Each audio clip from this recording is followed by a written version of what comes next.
welcome along for our half-time interview, and I'm joined by David Gregory. David, first of all, your job title now at Layer Road is, let me get this right, Communications and PR. Yeah, I think the full tie is PR and Communications Officer. I think, oh, right, okay, the wrong way around. Yeah, that's what I do now. What would we find you doing on a typical day? Basically, I mean, a typical day, maybe depending when the game was, I'll be putting together the usual interview bulletins or extended highlights packages for our subscribers on Newsworld to watch on the internet.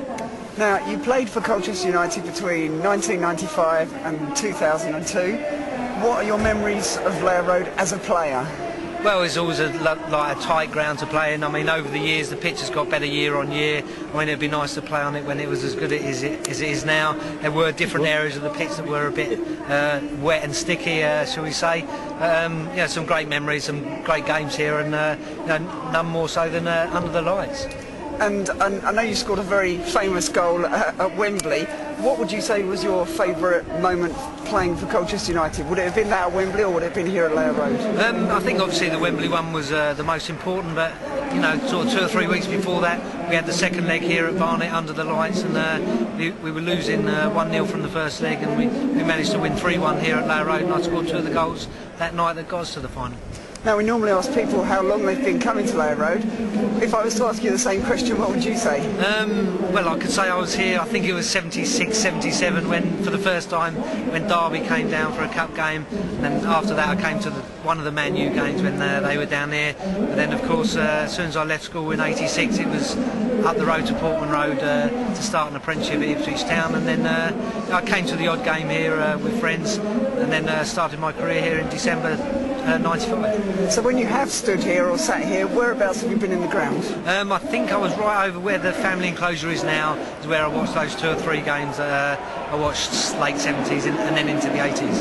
And you mentioned a Man U game. What's your favourite memory of Layer Road as a fan as opposed to a player? I just think, I mean, I'd only been back in the country about 9 months, something like that. I think I'd lived in Africa before then, came to the Derby County game with my father, and it was just sort of the noise and the intensity and the crowds, and it was just everything about live football as opposed to watching the odd game on the telly. No, you're not allowed to pick yourself or your brother. Who would you say was your favourite player you've either seen play at Layer Road or you've known that's played at Layer Road? I think my sort of game that I played as a midfielder, I mean, the best couple of years I had was when current manager Grant Williams was at the club. I mean, he was a sitting midfielder. I basically knew I could make as many runs forward as I wanted, and as long as I got back as quickly as I can, he'd be holding the fort for me, and always seemed to have the knack of being able to mark 2 midfielders until I did manage to get back. Now, whereabouts do we find you in the ground now you're in your new role? I'll be up in the offices on a day-to-day basis, and then once all the pre-match stuff's out the way, I'll be up in the gantry doing the radio commentary with BBC Essex with Neil Kelly mostly. What do you think you're going to miss most about Layer Road when we've gone? It's hard to say personally, but I think the fans of Colchester United will miss the fact that you're so close to the pitch, and you seem to be sort of involved with the action far more than some of the other grounds, and you know, hopefully we'll be able to recreate that at the new stadium up in North Colchester. And finally, what are you looking forward to most about the new stadium?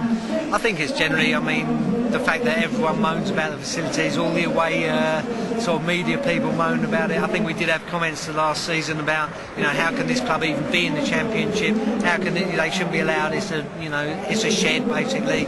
You know, the fact that we'll have sort of facilities that are as good as the team has been over the last few years. OK, David, thank you very much for talking to us this evening. If you'd like to find out more about Hospital Radio Colchester, you can do so on our website. It's www.hrcolchester.co.uk.